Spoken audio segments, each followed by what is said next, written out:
Red Skelton once made all of America laugh until it forgot its exhaustion, but there is one truth that makes his story ache.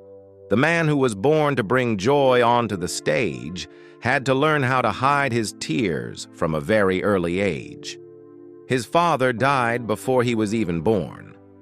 His childhood had no support to lean on. Poverty, hard labor, wandering journeys to earn a living, and the feeling of being pushed around by life came to him before the first stage lights ever did.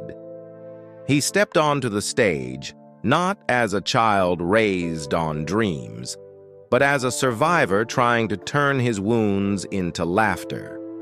Red Skelton had a face that seemed born to soften an audience's heart. Innocent, clumsy, childlike, to the point that it almost seemed as if he did not know pain.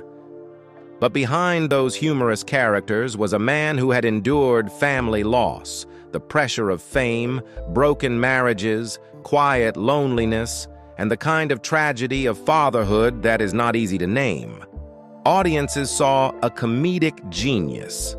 They saw laughter, applause, and the years in which he dominated American television.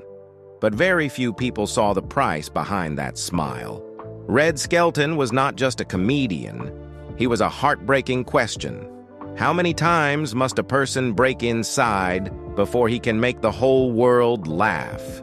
It was from the very point where laughter became the only thing left to hold on to that Red Skelton's story must be pulled backward, to a place with no stage, no lights, and nothing yet that could be called a career.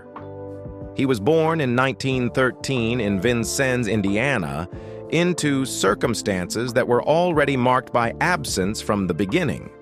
His father, who had once performed as a clown in a circus troupe, died just 2 months before he was born. No memories, no model to follow, only a void that stretched through the early years of his life. The family quickly fell into poverty, and earning a living appeared earlier than any real choice. From around the age of 7, he was already going out to make money, selling newspapers, doing odd jobs, standing amid streams of passing people who had no reason to stop. He spoke faster, acted differently, found ways to draw eyes toward himself, just to sell a single newspaper. Those reflexes appeared before there was ever a stage, and they would not leave him later. At around 10, he entered traveling shows, medicine shows where performance and selling happened at the same time. There was no fixed script, no familiar audience. Every appearance had to begin again from the start. There, he tried different methods: movement, facial expressions, silence, anything that might make people stop for a little longer. By the time he reached his teenage years, he had left school entirely, continuing to follow performing troupes, from minstrel shows to boats like the Cotton Blossom, where the stage was always changing with the current of the river. Not long after that, the places where he performed began to change, but the way everything operated did not. Audiences came and then left. Each performance opened before a group of people he had never met before. Sometimes it was a temporary stage, sometimes a boat drifting along the river. What happened there was not kept for long, unless something was strong enough to make them stop for a few more seconds. By around the late 1920s, Red Skelton continued working in traveling troupes and medicine shows, places where performance and commerce took place at the same time, and each stop existed only for a short period. He appeared on the schedule like any other performer, moved with the troupe, did the tasks assigned to him, stood on a temporary stage, then left when the show ended. The setting changed constantly.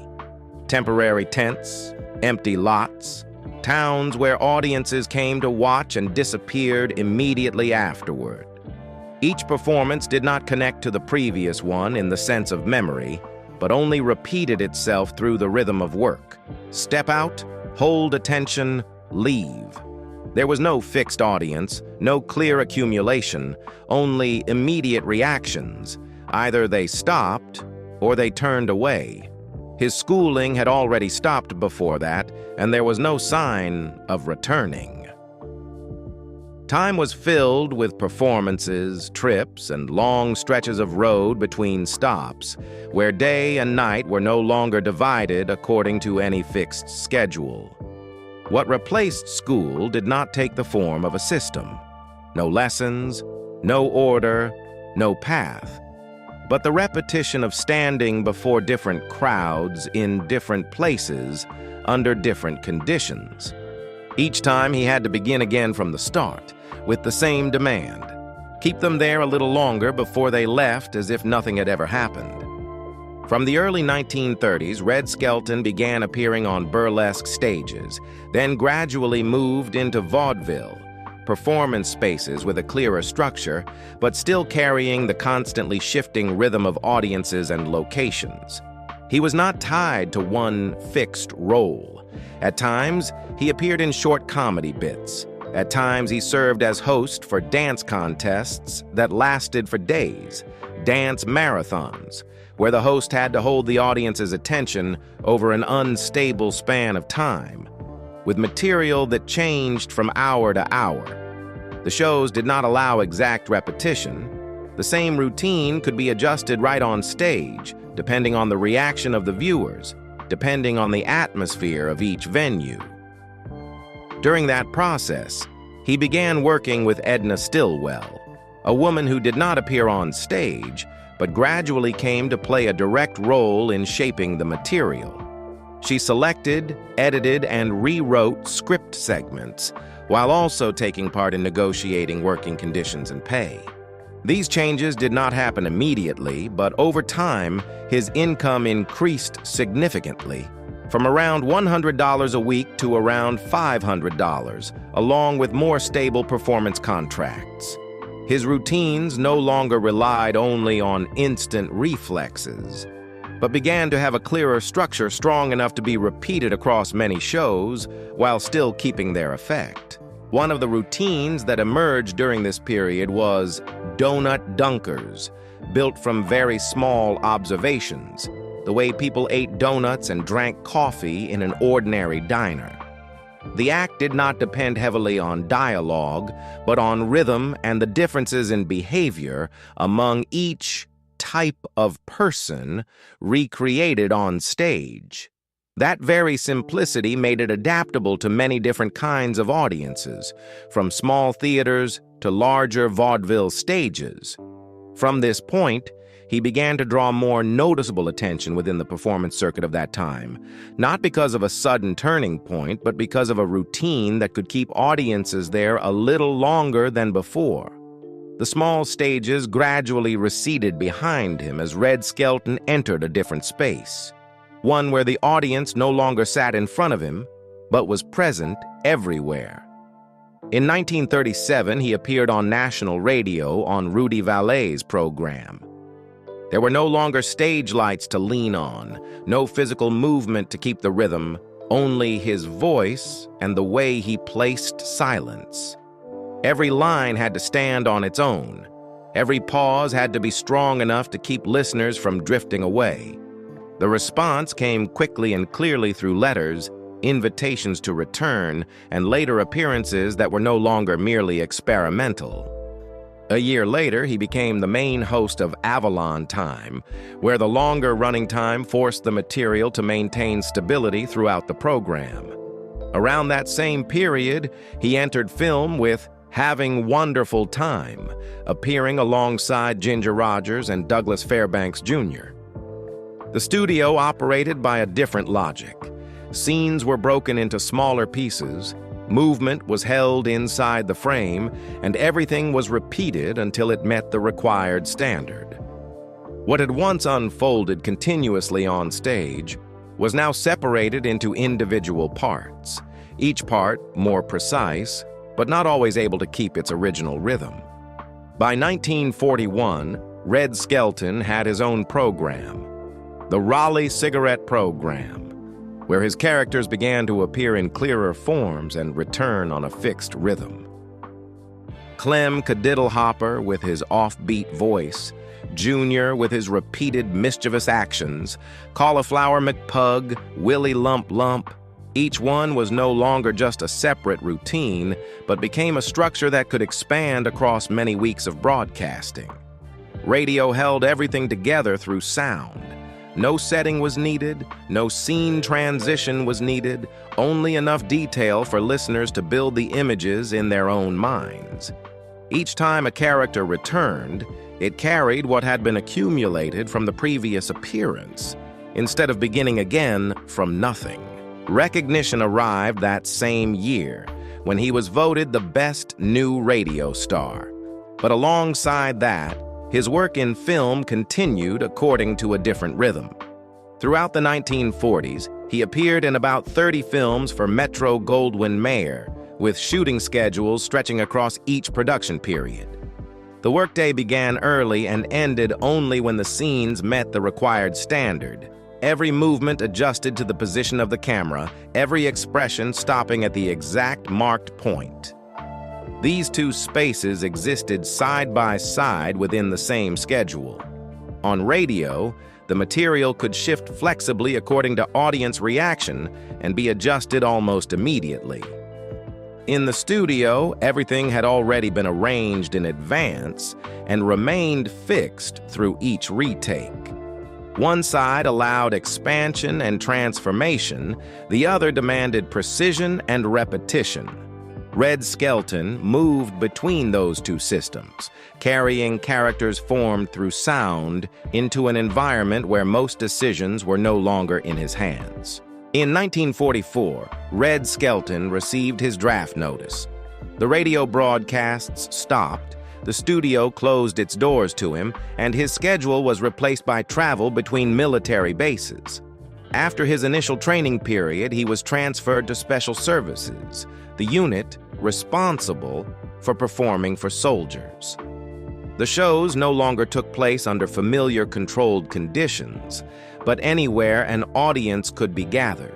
An empty patch of ground, a warehouse, a training yard that had just been hastily cleared. There were no real stage lights, no separate backstage area, only a space large enough to begin and end a routine before moving on to the next location. The rhythm of work grew heavier day by day. There were days when he had to perform multiple shows, repeating the same material for different groups of viewers, under unstable conditions. Rest did not follow a fixed schedule, and the gaps between performances were not enough for full recovery. His body began to react to that intensity. Prolonged fatigue, physical depletion, then clear exhaustion. The pressure did not stop at the physical level. Having to maintain a constant state of performance in a tense environment made the work rhythm increasingly difficult to control. Eventually, he was forced to leave the schedule and enter the hospital when his state of collapse could no longer be pushed aside. During treatment, everything slowed down, but did not completely stop. Appearances were limited, conditions were narrowed, but the need to stay connected to the work remained. When he was discharged from the military in 1945, the transition happened almost immediately. The radio studio reopened, the program was restarted, and the familiar characters returned to the airwaves. There was no clear buffer between the two states, only another rhythm of work being joined to the one before it. In 1951, Red Skelton entered television with The Red Skelton Show on NBC, not as someone merely trying his hand at a new medium, but with everything he had accumulated from the stage and radio. He brought with him the characters, the performance rhythm, and the reflexes that had already been formed, then placed them inside an environment where every detail was preserved. The camera did not overlook small disruptions in timing. A delayed glance, an extra movement, a pause that lasted too long. What could pass by on stage became on television, something replayed before millions of people. He could not keep his old way of performing unchanged.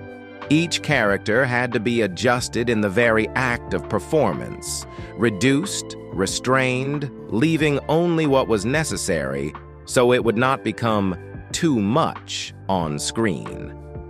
A large gesture became excessive before the camera, while a silence, if held at the right length, could create a clearer effect. This process did not take place outside the stage, but inside each broadcast as he performed and adjusted himself at the same time. The early years had no stable formula.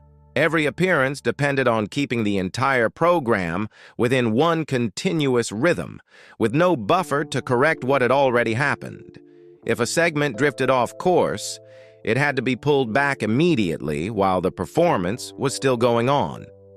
The pressure did not come from one specific moment, but from having to maintain that stability through consecutive weekly broadcasts.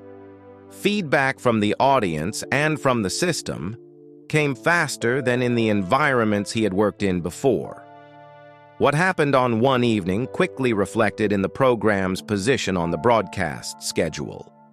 This did not create a clear turning point, but formed a prolonged kind of pressure, one in which every week had to prove its own ability to survive. In 1952, the program won the Emmy Award for Best Comedy Program, and he received the award for Best Comedian. But the meaning of this period did not lie in the awards, but in the fact that he managed to hold his position in an environment that was still taking shape. Television at that time had not yet established a fixed standard, and everything around it was still changing. By 1954, when he moved to CBS, his role expanded beyond performing in front of the camera. The structure of the program was built and adjusted continuously through rehearsals, where the reactions of the studio audience directly affected the material. The script did not remain unchanged, but was cut, revised, and rearranged before going on air. By the time filming began, everything was in a ready state, and the performance unfolded in one continuous flow. The pressure during this period did not lie at one specific point, but in the fact that no week was allowed to show clear weakness. The previous week's ratings did not guarantee the next week, and outside forces, especially sponsors, could directly influence the content. An unsuitable detail could disappear as early as the following week, making creativity and control exist at the same time within the same space. Within that structure, his performance style did not expand in the direction of showiness, but in depth. Pantomime gradually took a central position, reducing dialogue and preserving movement. The characters returned not simply to repeat themselves, but to be adjusted according to what had happened before. A segment could begin with laughter and end in a silence longer than expected, without needing any explanation. In 1961, he and his writing team received another Emmy Award for writing achievement. But this work was not separate from the performance process. It took place through cutting, revising, and testing again week after week. Writing was not an independent preparation step, but part of a continuous operation. By 1962, the program was extended to 1 hour and renamed the Red Skelton Hour. The increased running time meant the entire structure had to expand. More segments, more characters, more transition points. Each part had to maintain continuity before moving into the next, within a space that did not allow obvious deviation. The broadcast run lasted from 1951 to 1971, nearly 2 continuous decades on American television. During that time, the program was repeatedly among the highest-rated shows. But behind the numbers was an operating rhythm that did not change. Every week still had to be built again from the beginning, with no accumulation that could guarantee anything. What kept the entire system from breaking was not the script or the staging, but his ability to maintain the continuity of the program through every broadcast. In 1970, Red Skelton received notice that his CBS program would come to an end, even though it still maintained strong ratings after many years on the air. The decision did not come from any clear decline on screen, but from the changing direction of the entire system. The network needed content aimed at younger audiences, with a storytelling style and pace different from what his program had maintained for nearly 2 decades.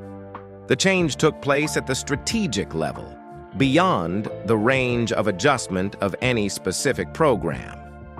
He moved to NBC for one final broadcast season in 1971. The running time was shortened, and the structure was adjusted to fit the new time slot. But the core elements remained the same. The familiar characters, pantomime, the way he moved between comedy and moments of silence. The tapings continued on a fixed schedule as an extension of the chain of previous years, but with the awareness that the ending point had already been determined. When that broadcast season ended, the program was not renewed. There was no farewell episode staged as a separate event, no sudden change in how things operated during the final weeks. It was simply a broadcast schedule that stopped after the last episode, closing the stretch of television that had lasted from 1951 to 1971. From that point, he left regular television, ending a major part of his public performance career on the small screen. After leaving regular television in 1971, Red Skelton returned to live stage performance, not as a temporary choice, but as a primary work rhythm that continued for more than 2 decades. His schedule did not become lighter. It grew dense in a different way, with about 125 performances a year and very few gaps between stops. One city ended, another began. One evening closed, and the next day he was already in a new location.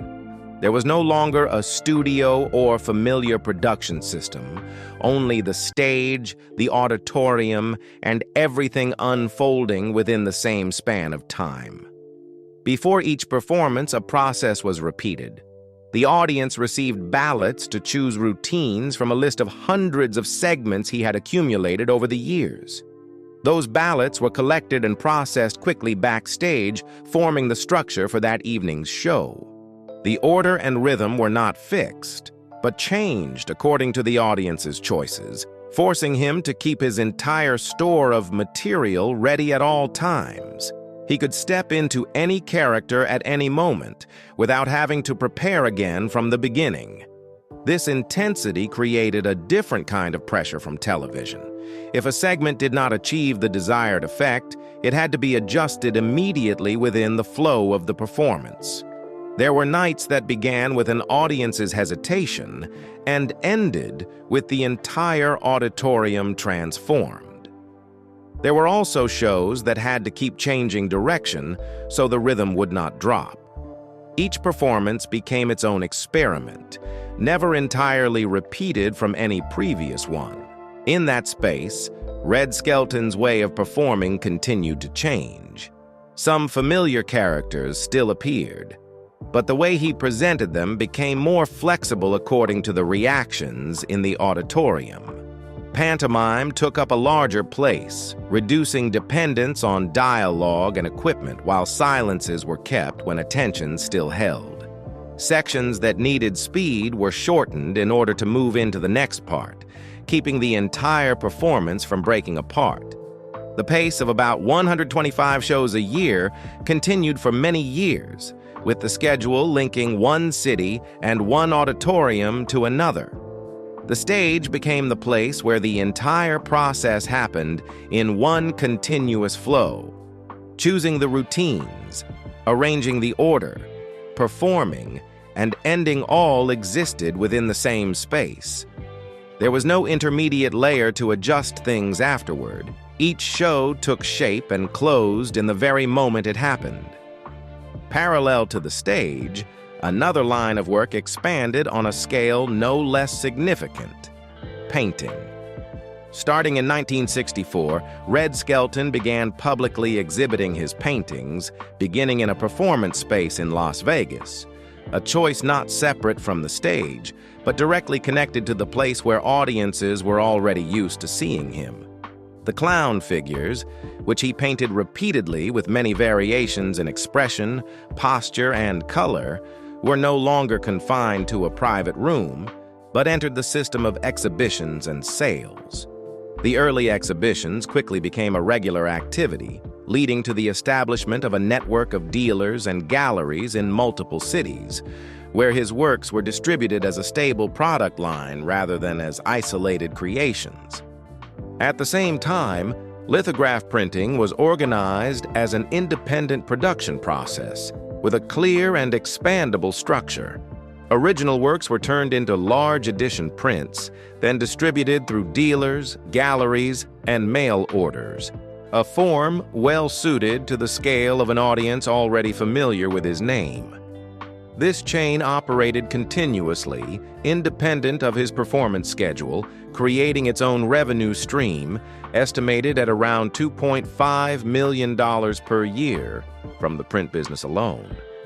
His paintings, therefore, did not only appear in exhibition spaces, but entered a wider market, where each print was sold in large quantities and maintained a steady flow of money over time. At one point, income from painting surpassed what he had once earned from television, creating a significant shift in the economic structure of his career. The stage still continued at high intensity, but it was no longer the only source of income or the absolute center. Painting, with its own system of production and distribution, began to operate as an independent axis, not dependent on performance schedules, not limited by the space of an auditorium, and capable of expanding according to the scale of the market. This directly affected the way he allocated his time and resources in the years that followed. This shift did not take place through a decisive decision or a public declaration. There was no single moment that marked his leaving television to move into painting, nor was there a clear period in which one system completely replaced the other. Instead, the two ways of working existed side by side for a long stretch of time, with the boundary between them shifting more and more. From a model dependent on broadcast networks and performance schedules, Red Skelton gradually moved toward forms of activity he could control more directly, where the product was created, reproduced, and distributed according to rules he himself established. Behind the programs that went on the air regularly each week, Red Skelton's private life did not operate according to the same order. It did not have one stable straight line, but took shape through a succession of relationships, each relationship holding a different role, and none of them closing completely. What happened inside the family rarely entered the stage, but it still existed in parallel, like an unspoken layer beneath everything. There were evenings when he came home after filming, no longer holding the rhythm of performance, and simply sat still in the house, letting the silence stretch longer than usual. Edna Stillwell appeared from a very early stage, not only as a wife, but as part of his professional structure. When they married in 1931, his performing career was still unstable. It was Edna who rewrote the routines, kept what worked, and removed what could not hold an audience. Drafts were revised again and again before any audience ever saw them, and many of the decisions were made off stage. After their divorce in 1943, she continued to manage his finances and take part in shaping the material, as if one part of the system could not be separated immediately. The separation happened on paper, but the rhythm operating behind it remained the same for a long time. In 1945, he married Georgia Davis. A family took shape in a different rhythm with two children, Valentina and Richard, arriving amid a dense work schedule. There were brief periods when he was home long enough to maintain an ordinary family routine, having dinner with his family, talking with his children, then returning to the studio the next day. Valentina would later remember that such moments were not many, but enough to recognize the presence of a father who existed between two rhythms, one in front of the camera, one inside the family space. By 1957, the familiar course was pulled away from its old direction. Richard was diagnosed with leukemia, and all time began to revolve around treatment periods. In the hospital room, there were moments when Red said nothing, only sat beside the bed, holding a state completely different from anything audiences had ever seen on stage. The trips through Europe took place in that context, not as a form of rest, but as a way to stretch out the remaining time. When the journey had to be cut short, the family returned to America, and the rhythm of life shifted entirely into days of waiting between treatments.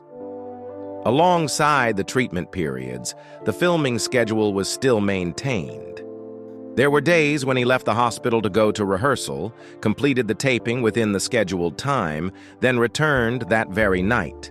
The people who worked with him noticed the change, but no one put it into words. Everything continued as part of the job.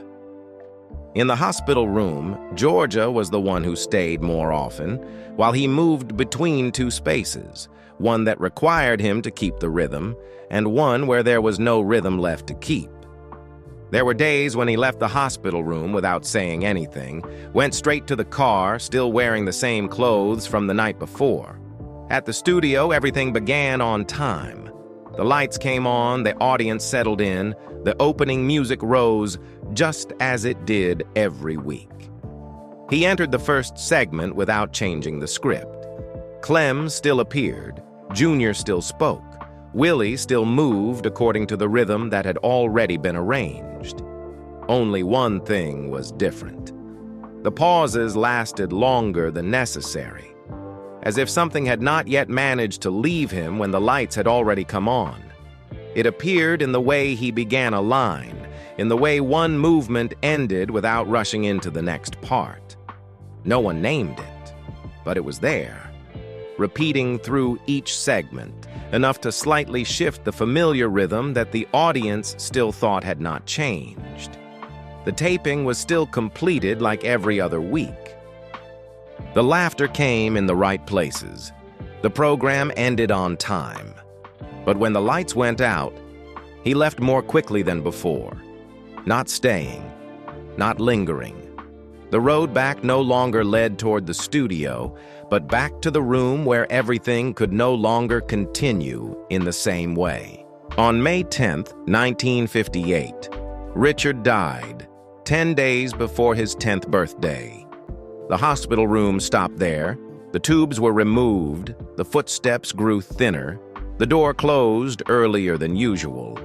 The treatment schedule ended on a morning, and from that point on, time was no longer measured by the next appointments, but by the long stretches of emptiness inside their own home. After that day, Red Skelton did not speak much more about his son. At home, he moved more slowly, stopped longer over small things, as if every familiar rhythm had just lost one point of support. Relatives remembered that there were evenings when he sat still for a very long time, not turning on the light right away, keeping a patch of darkness intact before continuing with the rest of the day. When he stepped back in front of the camera the next time, the program still began on schedule. Clem appeared, Junior spoke, Willie moved according to the rhythm that had already been arranged. But in each brief moment, there were very small disruptions in timing. A gaze held longer, a pause stretched further, a movement ending more slowly. Those changes were not mentioned, but they repeated across many weeks of broadcasting, as if a part of what had happened had entered the way he stood on stage. The years that followed did not return life to a stable rhythm. Distance within the family gradually appeared, not through one specific event, but through the fact that their rhythms of life no longer matched as they once had. By 1971, his marriage to Georgia ended, not through one single moment, but as the stopping point of a process that had stretched across many years. In 1973, he married Lothian Toland. This relationship appeared after most of the major upheavals had already taken place, in a period when work and life no longer operated in the same way as before. She stayed beside him in the years that followed, when the rhythm of life shifted toward live performance and painting, and when most of his time no longer unfolded before the public. Stability arrived late, but it could not replace what had already been lost. In 1976, Georgia died by suicide, on the very anniversary of Richard's death. This overlap was never explained, but it remained as a repeated point on the calendar, a detail that did not need emphasis to still be present. Two losses, separated by many years, lay on the same date, as if one part of the story had never fully closed.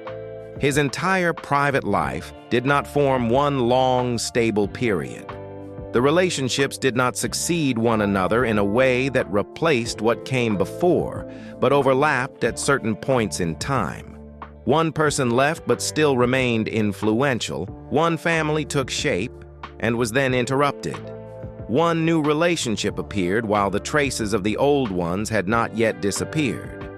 There was no clear, peaceful period. Only structures that were built, changed, and then continued to exist in another form. Red Skelton's final years no longer unfolded on stage or in front of cameras, but gradually narrowed into his private space in Palm Springs, California.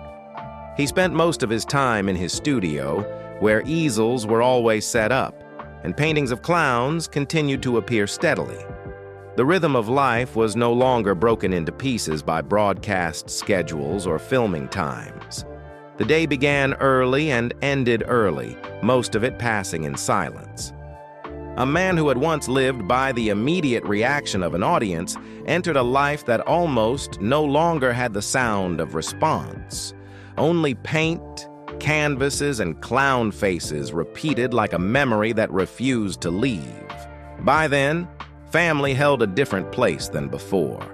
After years of prolonged upheaval, his marriage to Lothian Toland became the only stable point that lasted until the end of his life. She did not appear much in public, but she stayed beside him during the period when his health began to change. The remaining relationships, his daughter Valentina and friends in the industry, existed through visits and check-ins that gradually became less frequent over time. A man once used to a dense schedule now lived within smaller stretches of time, where each day no longer required him to step into the right position beneath the lights. His health declined with age, not tied to a single event, but to a long process. He moved around less, and his activities narrowed into the boundaries of family and private space. His public appearances grew increasingly rare, replaced by time at home and in the garden he had built over many years. His absence did not happen suddenly, but stretched out in a slow rhythm. No announcement, no staging, only one stage door after another closing. The invitations became fewer, the trips were no longer made, and one chapter gradually receded from public view. In September 1997, he was taken to Eisenhower Medical Center when his pneumonia became serious. The body that had passed through radio, film, television, and live stage performance could no longer keep the rhythm it once had. On September 17, 1997, Red Skelton died at the age of 84, closing a journey that had lasted more than 7 decades in the entertainment industry. The news spread quickly through American media and television circles, not only as a report about the death of a comedian, It was seen as the closing of a generation that had carried laughter from radio to television and into the everyday lives of audiences. The tributes did not focus on one specific role, but returned to a more familiar image. A man who could stand alone on stage and hold an audience through the rhythm of his own performance. People spoke of pantomime, of characters such as Clem Cadiddlehopper, Freddie the Freeloader, Jr., and Willie Lump Lump, and of his ability to hold a silence long enough for laughter to appear. In the memory of colleagues and the public, he did not belong only to one television program, but to an era of performance that had gradually disappeared. It was an era in which a performer had to hold an entire auditorium by himself, with his body, his face, and his pauses, without any intermediate layer behind him. Afterward, he was buried at Forest Lawn Memorial Park in the family plot, beside his son Richard and his wife Georgia. That detail gave the end of his life its own particular quietness, as the greatest losses of his life finally rested together. There was no farewell made into a showy public event. Everything took place quietly, like the final stage of life he had lived. His departure was not staged as a grand moment, but closed naturally at the end of a long journey. Red Skelton left without needing a final flourish, leaving only an emptiness that audiences recognized when the familiar laughter no longer appeared. What remained after Red Skelton left the stage did not lie in one specific role, but stretched across many different forms of performance that had existed side by side for more than 7 decades. From radio, where voice and storytelling rhythm created images in the listener's imagination, to television, where every gesture and every pause was preserved through the camera lens, then film, with its tightly controlled production structure, and finally, live stage performance, where everything unfolded directly before the audience with no intermediate layer. Each environment demanded a different way of operating, and he maintained his presence in all of those spaces for a remarkably long stretch of time. The characters he created did not exist as isolated routines, but were carried through many years, appearing repeatedly in different contexts. Clem Cadiddlehopper, Jr., Willie Lump Lump. Each figure was adjusted according to each stage of his career, yet still kept enough of its original structure for audiences to recognize. Pantomime became a central part of the way he worked, reducing dialogue, preserving movement, allowing a single action to carry the entire meaning of a segment. In some programs, he could hold the audience in silence before the laughter appeared, a method that was not common in mainstream comedy at the time. The recognition he received came from many different stages of his career, reflecting his ability to adapt to each medium. In 1952, he received Primetime Emmy Awards recognition for his television program.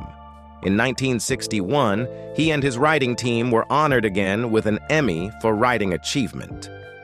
In 1978, he received the Golden Globe Cecil B. DeMille Award, an honor recognizing long-term contributions to the entertainment industry. In 1987, he was given the Screen Actors Guild Life Achievement Award, and 1 year later, he was inducted into the Television Hall of Fame. His name was also recorded on the Hollywood Walk of Fame with 2 stars for radio and television. These honors did not concentrate on one single moment, but stretched across different periods, corresponding to the mediums in which he had worked. They did not only recognize popularity, but also reflected his ability to maintain a consistent performance style while the entertainment landscape kept changing, from the age of radio to black and white television, then color television, and later the period when he returned to live stage performance.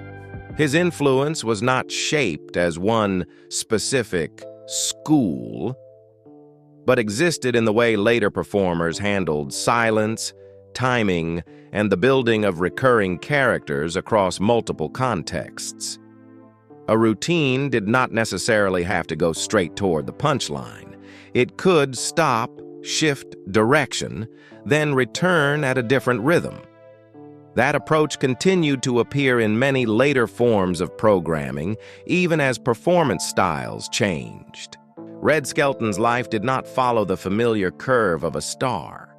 There was no single explosive peak, followed by a clearly defined fall that could be easily named. What extended across the whole of that journey was a rhythm of continuous labor, from temporary stages to radio, television, and then back to live performance. Running alongside it were losses that were not placed on the same straight line as his career, but were always present, never leaving the part of his life behind the lights. No stage of his life was ever truly separate from the rest. Every appearance before an audience carried with it everything that had happened before, not spoken again, but still there, in the way a routine began, in the pause between two lines, and the way a character ended without needing explanation. Red Skelton was not only a comedian, he was a man who kept standing on stage while the rest of his life could not hold an easily understandable shape. Laughter for him was not simply the result of a routine. It was the way a performance continued, and the way he himself continued, through a journey that never truly became lighter.